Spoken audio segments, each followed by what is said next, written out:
Hi friends, ఇప్పుడైతే eggs అవి చేస్తున్నాము. ఎగ్ పఫ్స్ చేస్తున్నాం అన్నమాట. దానికి సరిపడిన ఎగ్స్ ఫస్ట్ ఉడకబెట్టుకొని పెట్టుకోవాలి.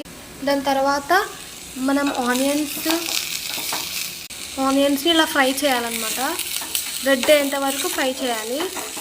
రెడ్ అయిన తర్వాత ఇలా కొంచెం రెడ్ అయిన తర్వాత మనము రుచి సరిపడ్డ సాల్ట్ వేసుకోవాలి. తర్వాత కారం వేసుకోవాలన్నమాట, రుచికి సరిపడ్డ కారము. ఇది ఫస్ట్ మిక్స్ చేయాలి బాగా. తర్వాతకి మనం కొంచెం గరం మసాలా వేసుకోవాలి. మనం ఉడకపెట్టుకున్న ఎగ్స్ని ఇలా పెట్టుకోవాలి సైడ్కి. అలాగే కొంచెం పసుపు వేసుకోవాలి, మనకు సరిపడ్డ పసుపు. దీన్ని మనం కొంచెం సైడ్కి పెట్టుకోవాలి.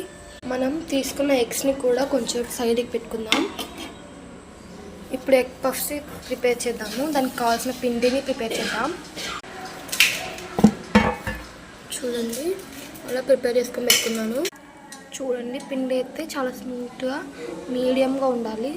అంటే మరీ హార్డ్ కాకుండా మీడియం ఉండాలి, మరీ స్మూత్ కాకుండా కొంచెం మీడియంగా సాఫ్ట్గా ఉండాలి పిండి మాత్రము. అప్పుడైతేనే మంచిగా పర్ఫెక్ట్గా వస్తాయి ఎగ్ పఫ్స్. చూపిస్తాను చూడండి. దాని తర్వాత మనం కొంచెం పిండి వేసుకుందాం. దానిలోకి ఆయిల్ వేసుకుందాం.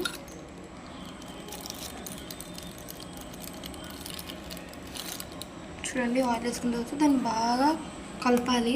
చూడండి, దాన్ని మనం మంచిగా లిక్విడ్ లాగా ప్రిపేర్ చేయాలి. ఇలా లిక్విడ్ లాగా దీన్ని ఇప్పుడు మనం పక్కకు పెట్టుకుందాం. ఇలాగా సేమ్ సైజ్తో 4 బాల్స్ చేసుకుందాము.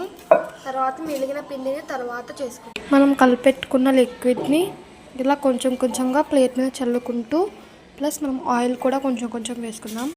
చూడండి, మనం ఆయిల్ వేసుకోవాలి. చూడండి, మనం చపాతీలన్నీ ఒకటి మీద ఒకటి వేసుకొని ఇలా మనం కట్ చేసుకోవాలి. నాకు మాత్రం 6 వచ్చాయి, నాకు మాత్రం 9 వచ్చాయి అన్నమాట. మీకు ఎన్ని వస్తాయో కట్ చేస్తున్నాను. ఇక్కడ నుంచి అయితే నీట్గా కట్ చేయాలన్నమాట. ఇలాగా నీట్గా తీయాలి, ఒకటొకటి నీట్గా తీయాలి అన్నమాట.